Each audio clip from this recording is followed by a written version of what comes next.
Hello students, welcome to a lesson through the virtual training center of the Brihan Mumbai Mahanagar Palika. My name is Shraddha teacher, and in this lockdown period, since we are not able to go to school, children, we will be doing many lessons here online through the virtual class. So come on, let's proceed to our lesson for today. So students, our lesson for today is a continuation of what we were doing last time. So we were doing a lesson in standard 8th English, isn't it? And the name of the lesson was The Happy Prince. And this video is about part 2 of the story Happy Prince. So if you remember children, we have done the entire story last time, and we also did certain small exercises along with the story. Now today's lesson will be, we will do a quick recap of the story that we did last time, and we will look at some more grammar points which are there as part of this lesson. So before we move on and we do the grammar points in the lesson, children, let us recap the story as we did it last time. All of us love to listen to stories, isn't it? So let us once again, in quickly or in a short time, understand what the story was about, and then we will move on. So this was a story of a statue actually, and it was a statue of a prince, and people used to call him the Happy Prince. Why people used to call him the Happy Prince? Because he was a very beautiful statue, and he was covered with gold all over, and he had jewels on his crown, on his sword. Okay, even his eyes were made up of precious stones. So that is why people used to call him Happy Prince, and everyone used to love looking at him, and he was the attraction of the square which was there in the town, or the town square. Now this prince, or the Happy Prince, became friends with a swallow. The swallow actually is a bird, like I told you last time, which migrates to the warmer parts of the world when it becomes cold, because the swallows cannot bear the cold. When it gets very cold, the swallows tend to die.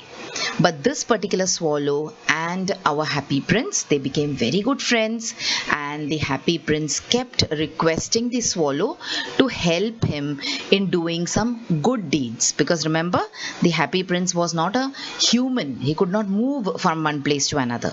He was statue. He was at a place. He was stationary.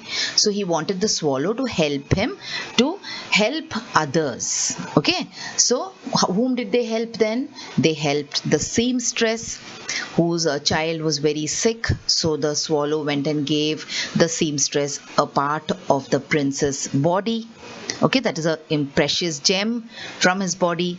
And then they also helped the writer, who was very confused and who was very sad that no one was buying his books, and he wanted to become a writer, but it was very, very cold, and because of the cold he was not able to go out also, and he did not have any money to buy wood also for the fire.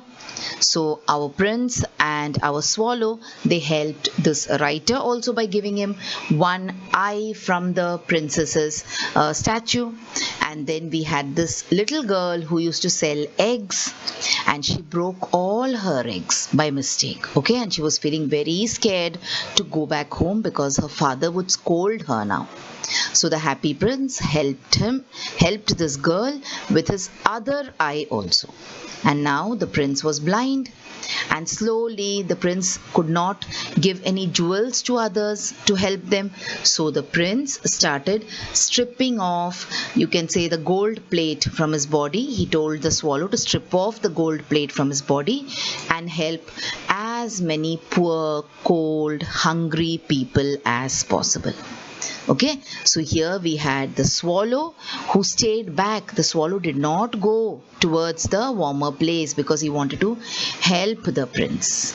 So as the people became happy, the prince started getting more and more ugly, and the prince had also become blind by now. Can you see how the jewels have disappeared from the body of the prince, from his belt, from his sword, from his eyes, from his crown, and also the gold plating on his body is also now falling off, or the swallow is tearing it off to give it to the poor people. And then finally, one fine day, the people of the town decided that they do not want the prince there in the square anymore. And also his good friend, the swallow, also dies because of the extreme cold. The swallow could not go to the warmer place because he stayed back to help his friend, isn't it? And the people of the town also decided not to have the statue of the prince there anymore.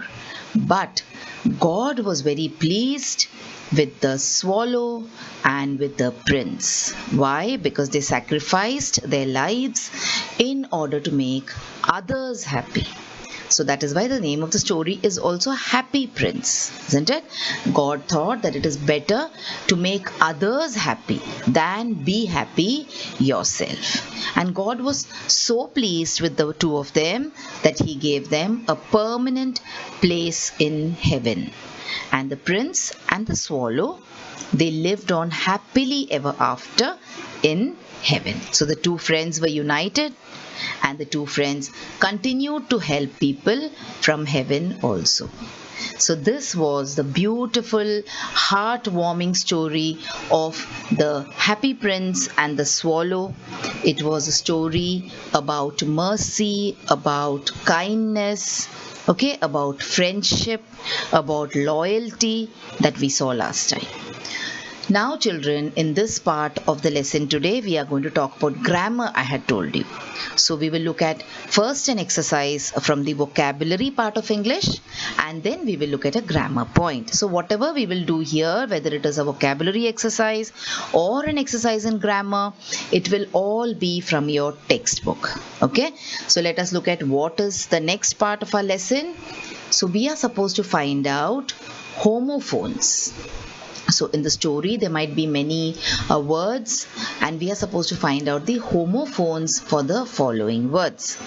Now I am sure that you have talked about homophones in the lower classes also, but before going and finding out the homophones, let us try to quickly revise what we know about homophones. So what are homophones, children? Homophones are words that sound the same. Homo means same, and phone is for sound. So same sound. So there are some words in the English language which sound the same, but they mean different things.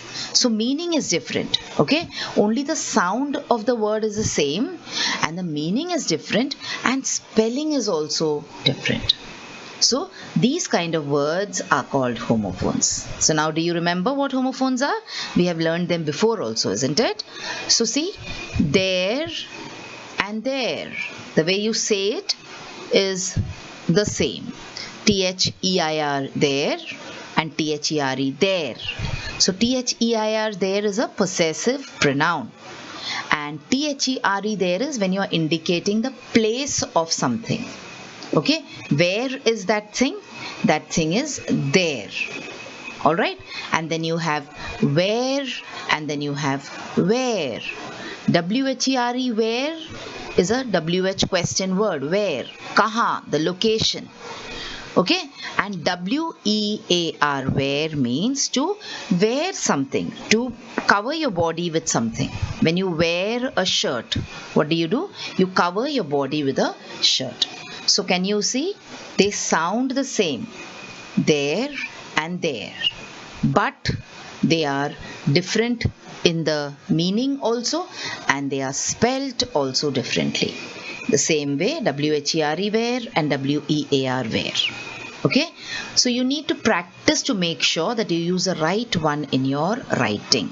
Now children, about vocabulary, about grammar in English, it is not something which you can learn overnight. That is, you get up, you sleep in the night with the English book near your head, and you get up next morning and you know everything. It doesn't happen that way.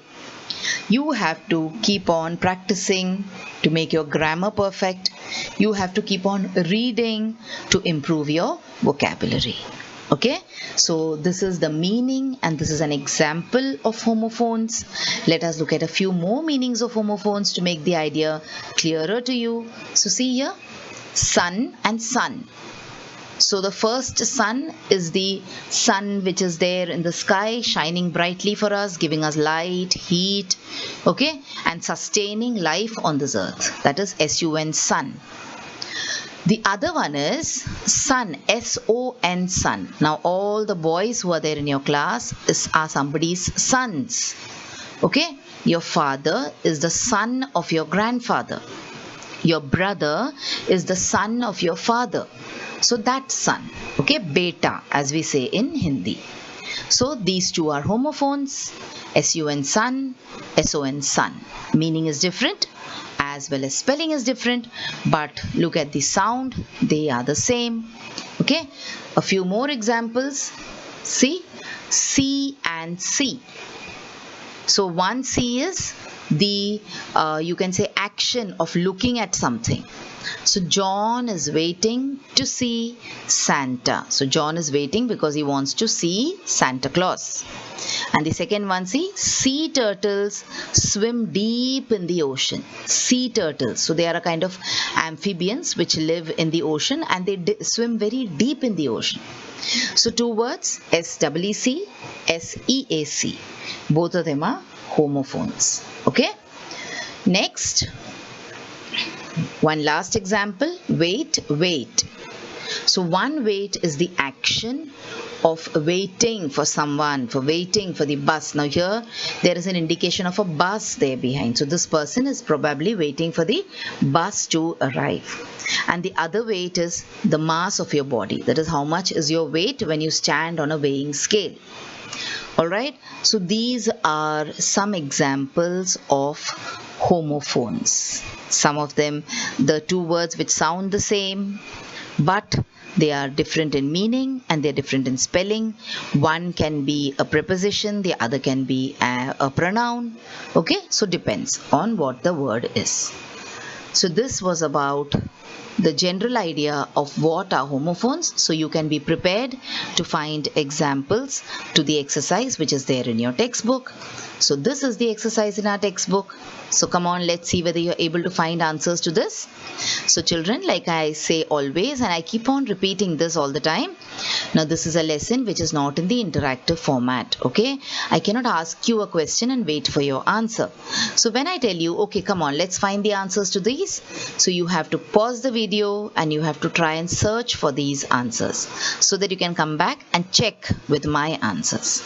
Alright, so this is how we will have to make little changes when the system has changed. Okay children, so come on, let us see what the homophones of the words which are given here are, and let us see what they mean also. So first word is weak, W-E-A-K, weak, and the other one is weak, W-E-E-K, weak. So one weak, you know, is an adjective, a weak person, a weak animal, and the other week means the week where there are 7 days, isn't it? Look at the second one, blue and blue.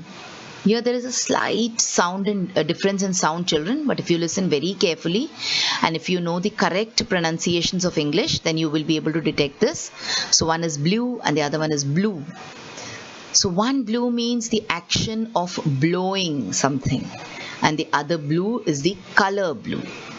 Alright, next is read and read.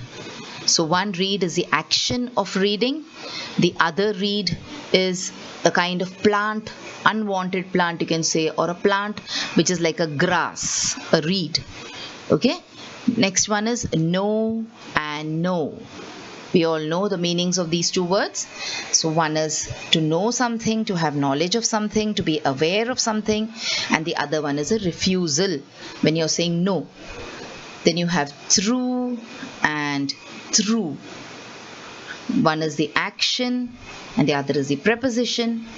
Next we have there and there, which we already saw in the example.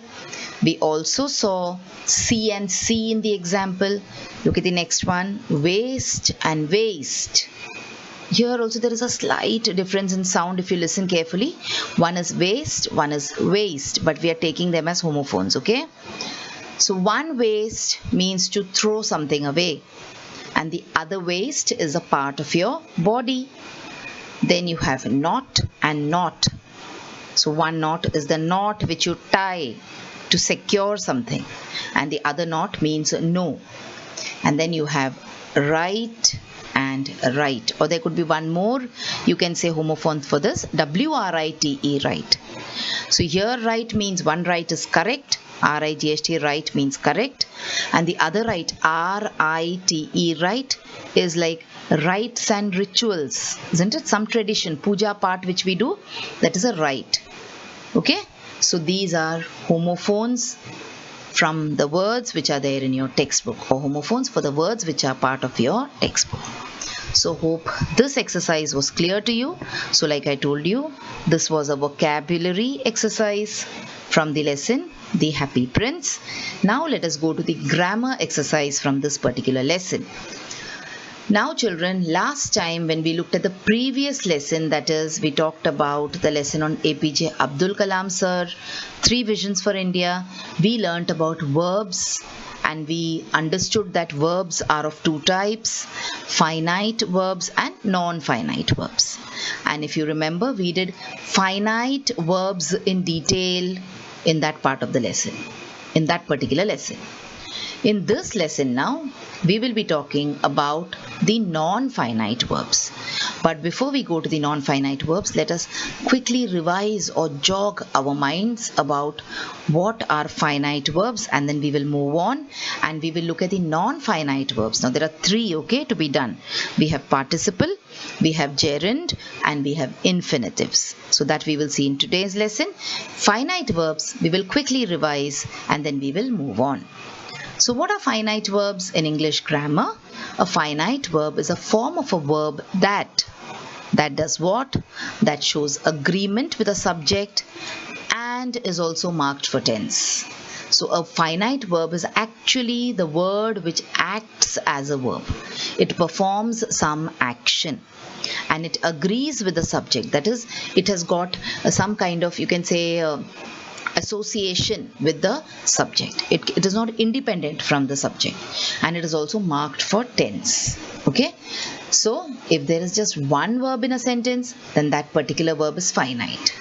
So in another way, we can say that a finite verb can stand by itself in a sentence. It has got its existence, independent existence in a sentence. It has got its own role to play in a sentence. So how to identify finite verbs also we had done last time. So most finite verbs can take an ed or a d at the end to indicate the past tense. For example, see here, cuff can become cuffed, celebrate, when you can write celebrated there in that particular sentence, that means it is a finite verb. How to identify finite verb? Trick number 2. Nearly all finite verbs take an S at the end when you want to indicate the present or when you want to indicate that the subject of the verb is third person singular. For example, see, cuff, he cuffs. When I say I, it will be I cuff, he cuffs, she cuffs. So see how it changes when the person changes. And what is first person, second person, third person? What is first person singular, second person singular, third person singular? All this we talked about in detail in the previous video. You can just play it and you can understand that part in detail once again. So this is just a revision. So we are going to be quick and we are going to go to our point for today. So celebrate, I celebrate. When it is she celebrates. He celebrates. Okay, in the present tense. So this was about identification of finite verbs, point number 1 and trick number 2. Now we will go to our main point in today's lesson and spend the rest of the lesson talking about the types of non-finite verbs. We will see what the meaning of non-finite verbs is, and we will look at what the type of non-finite verbs are and also examples so you understand non-finite verbs better. Okay? So see, the first type of non-finite verb is the infinitive. Then you have the gerund, and finally you have the participle. So Non-finite verbs are of three types: the infinitive, the gerund, and the participle. So let us look at each of them now in detail. We will look at what they mean and some examples also, with a lot of interesting and beautiful pictures. So what are infinitives once again? Definition of infinitive is, it is the basic form of the verb.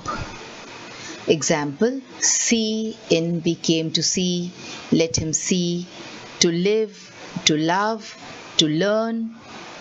Okay, so these are all the meaning or examples of infinitive, the basic form of the verb.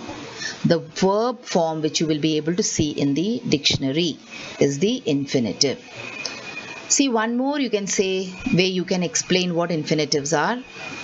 To plus verb, or only base form of the verb which has the function of a noun, is called as an infinitive. So this is the first kind of non-finite you can say verb that we are learning, infinitive. So in the previous one we understood that it is the basic form of the verb. Okay, infinitive. It comes along with to also many a times. So to plus the verb or only base form of the verb which has the function of a noun. This is important to understand now, that the non-finite verbs, that is the infinitive, the gerund, and the participle, they do not behave like verbs. Okay, they behave either like nouns or they behave like adjectives. Alright, so this is the major point of difference between finite verbs and non-finite verbs. So the first one is the infinitive, where it is to plus verb or only the base form of the verb. But remember, it is not acting as a noun. It acts as a, it is not acting as a verb, it acts as a noun. For example, see, to play cricket is interesting. To play. He is not actually playing cricket, but he's saying that the action of playing cricket, whenever he plays cricket in future or whenever someone else is playing cricket, to play it is interesting. He's not playing it himself. I can perform prayer. He's not performing prayer now. Okay, but he's talking about his ability to perform prayer. So these are examples of infinitive, one with a to and one without a to, that is a base form of the verb. So this is the first kind of a non-finite verb, that is the infinitive. Okay, so to plus verb and only base form of the verb which functions as a noun is called as the infinitive. Let us look at a few more points so that this idea is a little bit more clear to you. Let us look at examples of infinitives. So see, I love to eat. I love to read about food. I love to look into shop windows for food. That means they're talking about eating and food only now here. So I love to eat. So is that person eating now? No. He's talking about his love for eating. Okay, so to eat here is an infinitive. It is not performing the function of a noun, of a verb here at all. Is that person eating now? Is the action going on now? No. Alright. Has the action happened? No. Is the action going to happen? No. We are just talking about the love for that action. I love to eat. I love to read about food. I love to look into shop windows at food. So these are all examples of infinitives. Next, let us see. It's always easier to learn something than to use what you have learned. So to learn, to use are examples of infinitives. The children were instructed not to talk or laugh, but to act as serious as possible. So these are all, children, examples of infinitives where the verb, it looks like a verb. Eating is a verb, reading is a verb, looking is a verb. Okay? But in this particular example, in these particular sentences, they are not performing the action of the verb. Moving on, Let us look at the next kind of non-finite verbs, and that is participles. So what are participles, children? Participles are words which are derived from verbs, but they act as adjectives or they act as verb phrases. Verb phrases means a group of words which does not make a complete sentence, okay, but a group of words which is part of a major sentence to create verb tenses. When I show you the examples, you will understand better. Remember, children, English grammar, it looks confusing when you try to understand the definitions and the meanings. So it is easier if you try to look at the examples and learn from the examples. But for me as a teacher, I will of course have to tell you what the meaning is and what the definitions are. Okay? So a participle will look like a verb, but it may have a different role in the sentence. For example, see, running. Running is a verb, isn't it? Run is a verb. So, if you say the running water, is the water actually running here, or are we describing the water? We are here describing the water. We are saying that the water which is running, which is not stagnant, the water in the river, the water in the stream, all these are called as a running water. That doesn't mean that we are talking about the water flowing. Okay? So here running, what is it doing? It is describing the water. So what is it doing? It is acting as a adjective, but it is looking like a verb. So that is why it is called as a participle.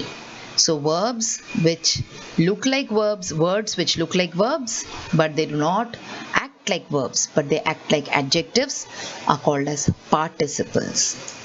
See? So here running looks like a verb.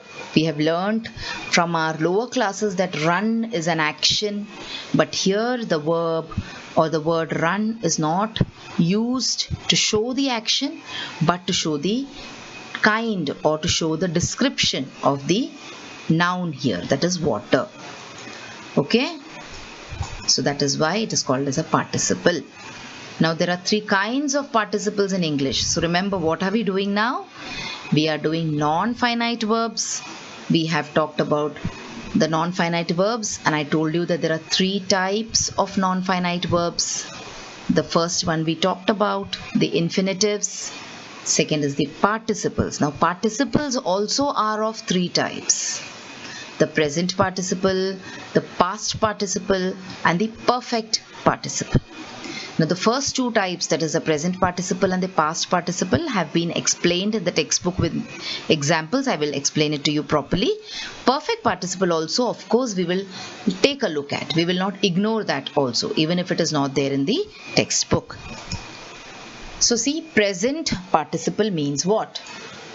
So, she dived into the swimming pool. Okay, try and understand. These are examples where the word looks like a verb, but it acts like an adjective. Alright, so she dived into the swimming pool. So what is the action here? Action is diving. Where is she diving? She is diving into the swimming pool. Alright, so this word swimming here is a participle in the present form. One more example. The writing table is a mess. So the writing table, the table where you keep your books and on which you keep your books and you write. So that is a mess. See, look here. We are talking about this particular table. We are not talking about the action of writing. Okay? In the previous example also, we are talking about this particular pool which is used for swimming. So the swimming is describing the pool and the writing is describing the table. The table is in a mess. Which table? The writing table. So that is why swimming and writing are in the verb plus ing form, and they function as adjectives, and these are the present participles. So swimming, verb swim, swim plus ing form. Writing, write, write plus ing form. We do not say writing, writing, okay, that we know. Alright. So these are examples of present participles. Moving on to past participles. What are they? The police recovered the stolen jewels. Stolen jewels. So see, police people, they put a raid on the thieves. Sometimes there is a dacoity or there is a robbery which has happened, and the thieves or the dacoits, they've run away with so much of, you can say, loot, and the police chase them and they recover the loot, isn't it? So what has the police recovered? The jewels. What jewels? The stolen jewels. So here the word stolen is not indicating the action of steal, okay, but it is indicating the, you can say, adjective, or it is a description for jewels. Which jewels? The stolen jewels. Look at the other one. Look at this boy. What has happened to him? He bandaged his bruised arm. Bruised. Now see, this is not in the ing form, okay? Whenever you write present tense or present progressive tense, you use ing. This is past. We are talking about the past, bruised, past form. Okay, stolen. That is why we say this is the past participle. So he bandaged his bruised arm. Bruised means arm which has been hurt. So what are we talking about? We are talking about his arm which has been hurt. And the action here is, which is the finite verb here? Bandage is the finite verb. Alright, so these are past participles with examples. Look here, these are in the sentences stolen and bruised. In the previous sentences, stolen and bruised are in the verb plus en or ed form, and they function as adjectives. And because they are in the en plus or ed form, we call them as the past participles. Alright children, this was the past participle. And let us look at the perfect participle. Now, like I promised you, this is not there in your textbook, but nevertheless, when we are talking about non-finite verbs, we should look at this also. Okay, so let us look at present participle. What is present participle, perfect participle, children? Those participles which indicate the ending of a task, and after that the starting of a new task. So you have finished one job and you're going to start something else. So that is when you use a perfect participle. So see here, perfect participles, they either use having plus past participle or having been plus past participle. So see here, having done, having seen, having finished. Okay, that is how you use the perfect participle. Look at some examples before we move on. Having finished my work, I went to the market. Having passed the examination, he prepared for the interview. Having completed his project, he went for the picnic. So these are what? These are all examples of perfect participle. Okay, this is for your reference. In a future class, when they ask you to study perfect participle in detail, we will do it then. Now, let us move on and let us talk about gerunds. So what are gerunds? So see, I love swimming is an example sentence. I love swimming. So here you are actually not swimming, but you are talking about your passion for swimming, isn't it? So I love swimming, in which the word swimming is a gerund. Okay? Let us look at one more example. So what are gerunds basically? Let us talk about what are gerunds. We will see the meaning of gerunds here very soon. Reading is a good habit. So are we talking about this girl reading at present? Are we saying she is reading a book? No.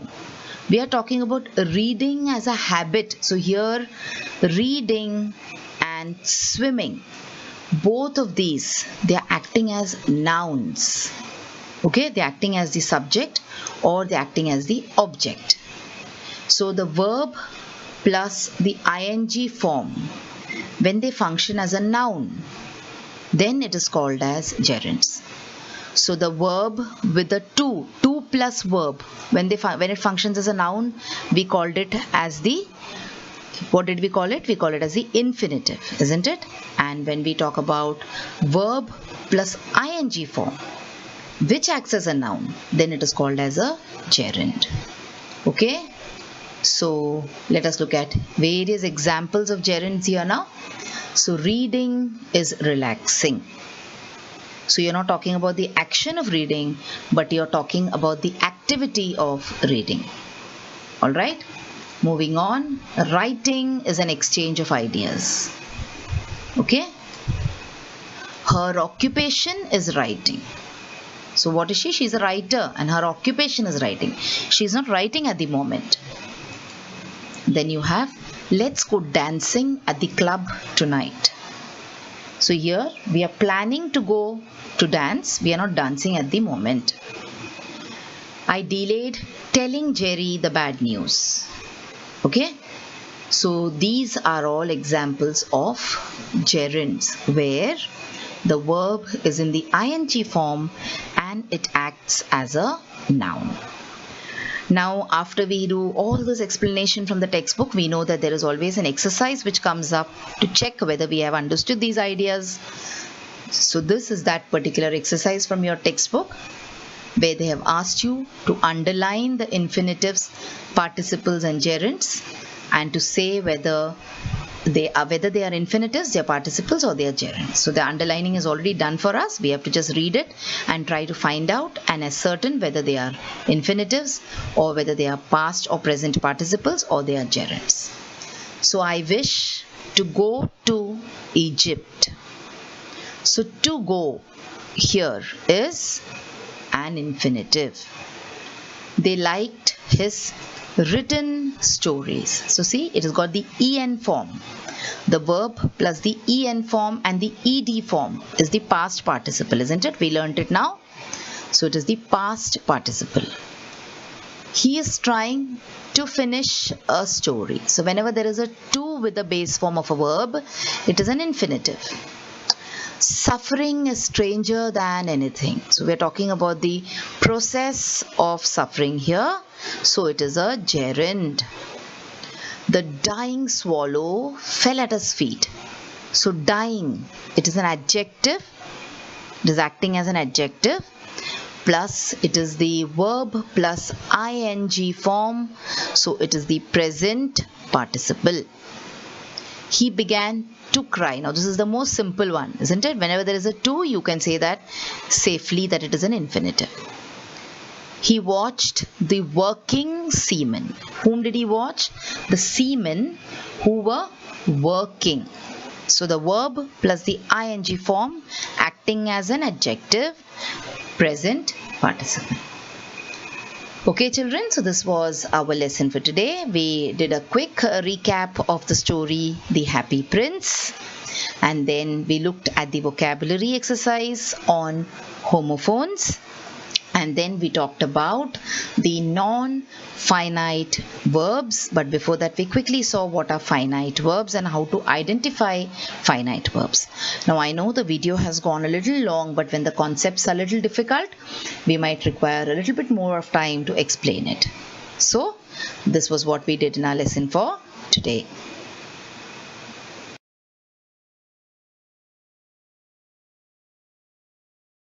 So children, wasn't that a wonderful video? And did you enjoy watching it? So if you want to watch more such videos in future, then please like this video and also subscribe to our channel, the MCGM Portal for Education, and also hit the bell button so that you get notified whenever I upload a new video here. Thank you so much for now. Let's meet again soon.